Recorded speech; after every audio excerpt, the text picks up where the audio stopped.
Did you know that the benefits of fasting are not always linear? There are some that peak pretty early on in a fast, and fasting for longer doesn't always mean better, especially if weight loss is your goal. Your sweet spot will differ from someone who has the goal of reducing inflammation, for example. Now, of course, a lot of these benefits do go hand in hand. There is so much good to be had from any length of fasting, really. But let's go through exactly what happens to your body when you fast for 12 hours, 16 hours, 24 hours, and all the way up to 120 hours. So let's start from the beginning. You've had your last bite of food and your fast has started. Now, one question I know I'm gonna get in the comment section, so I'll answer it right off the bat, is does your fast start after your last bite of food, or does it start once you've finished digesting that last meal? And I mean, it really is impossible to know when you've fully digested and processed the food from your last meal. So generally, we say that our fasting window starts after our last bite of food. When you're eating, you're in a fed state.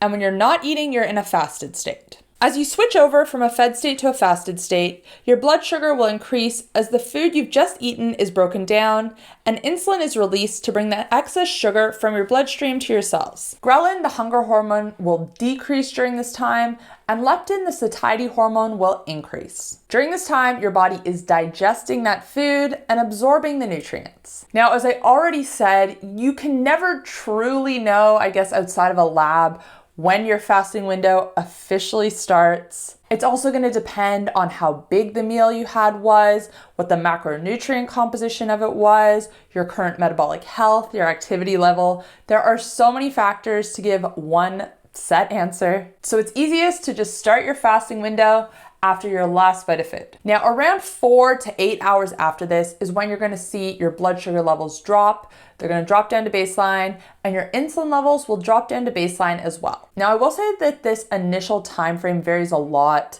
particularly on the last meal you ate, but also on your current metabolic health, whether you have insulin resistance or not. If your last meal was low in carbohydrates, for example, this means that you're going to shift over to the fasted state a little bit quicker because low carb meals don't raise blood sugar and insulin levels significantly. So of course, someone who is eating this way is going to shift over to this fasted state a little bit quicker than someone who just finished a meal that is high in carbohydrates. And keep that in mind as we go through this video, because if you generally tend to eat a low carbohydrate diet, this whole timeline can be shifted forward a few hours. Forward, backward, you're gonna reach each stage in this timeline a little bit sooner. Now, around the 12-hour fasting mark is when we start to see some more hormonal changes. One of note is an increase in human growth hormone. Human growth hormone helps to regulate body composition, body fluids, muscle and bone growth, and sugar and fat metabolism. When we're in a fed state, human growth hormone is significantly lower.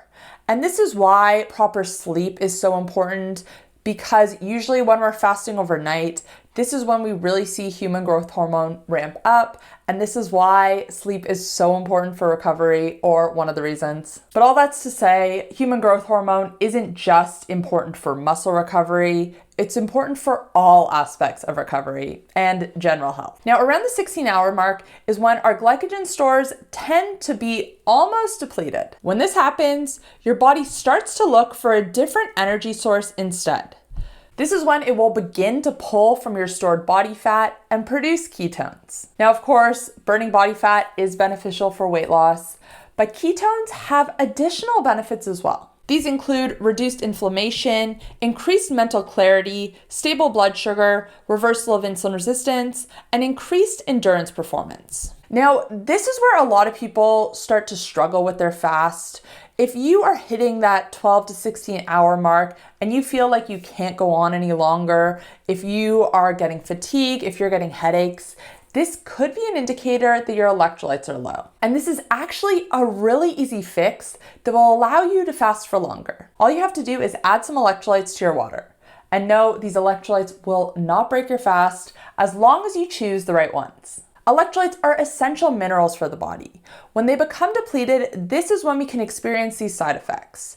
Now, usually we get a significant amount of these electrolytes through our food, but of course, if we're fasting, we're not getting this. And that's why supplementing can be so helpful when you're intermittent fasting. The ones I personally use and recommend are Sody's Everyday Hydration Salts. They contain the perfect balance of sodium, potassium, and magnesium for everyday intermittent fasting use, without having any added carbs, sugar, artificial ingredients, or anything else weird that would break your fast. Currently, I've been loving their brand new salty raspberry flavor. It is so good. But besides that, pineapple, that is my other go-to. They do ship worldwide. Like I said, these electrolytes will not break your fast. To check them out, you can head to healthcoachkait.com/Sodi. That's SODII. I'll put that in the description box down below. And you can use code HCK15 at checkout to save 15% off your first order. Now, when you get to the 18 to 20 hour mark, this is when autophagy starts to ramp up. What is autophagy, you might be asking? Autophagy is a cellular process where your body cleans out damaged cells and regenerates new ones. You can think of it like this. The cells in our body are not meant to last forever, just like the parts in a car. At some point, they will become worn down and need to be replaced. So for example, your car gets a flat tire. You're gonna need to replace it. And the same goes for your cells. When your cells become damaged, you want them to be replaced. And the process that does this is autophagy. Autophagy is always happening to some degree, but it increases particularly when we exercise and when we're fasting. It isn't entirely understood why it increases at these times, but what is known is that autophagy increases when insulin is low and glucagon is high.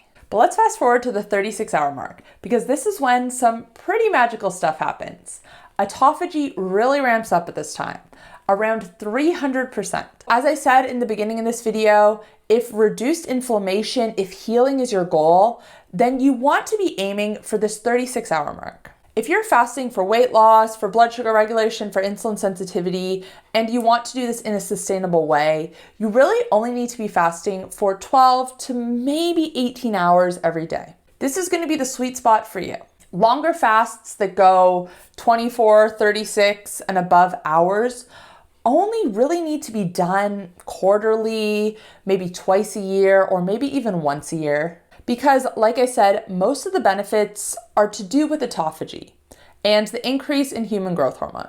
A 36-hour fast every once in a while can be extremely beneficial for disease prevention, healing, and for longevity. But again, it doesn't need to be done frequently, and it shouldn't be done frequently. Now, at the 48-hour mark is when human growth hormone really starts to increase, up to 500%. And again, this is going to help with body composition, maintaining lean muscle mass, etc. Now, if you've made it to the 54-hour mark, you're going to see some pretty significant improvements to your insulin sensitivity. Insulin sensitivity improves every time our insulin levels are low for an extended period of time. But unfortunately, most people nowadays have some level of insulin resistance, which means their baseline levels of insulin are higher than they should be. A shorter intermittent fasting window every day, but if you are very insulin resistant and you're just getting started, if you can do a 54-hour fast, your insulin levels are going to drop significantly, something that they probably haven't done in a long time. And this can really help to kickstart your insulin resistance journey. But again, this only needs to be done every once in a while. Beyond that, you need to make sure you are eating a low insulin diet, a diet that doesn't require a lot of insulin. Make sure your sleep's in check, do the proper type of exercise. I have videos on all of this, so I won't go too much into that. Fasting can be a great tool for reversing insulin resistance, but it's not enough on its own, especially if you want your reversal of insulin resistance to last. Now, around the 72-hour mark is when autophagy will peak. And honestly, for most people, this is going to be a good time to end your fast. Beyond this, you're going to start to see some diminishing returns. There are some benefits that we'll get to in just one second to fasting longer, but these mainly come down to healing. So unless that is your main goal, unless you have a disease that you're healing from and using fasting as a strategy for that, then this is probably a good place to end for most people. From 72 to 120 hours is when you're going to start to see stem cell activity increase. Fasting dramatically improves stem cells' ability to regenerate new immune system cells. Animal studies and a couple of human studies have shown a decrease in a risk for cancer or a decrease in cancer growth rates from fasting because of this. Now, I want to hear from you. What does your fasting routine currently look like if you have one? What are your goals? Did this video provide some clarity on whether or not your fasting goals and your fasting window match up? Let me know down below, and thank you for watching. I will see you guys next time. Bye.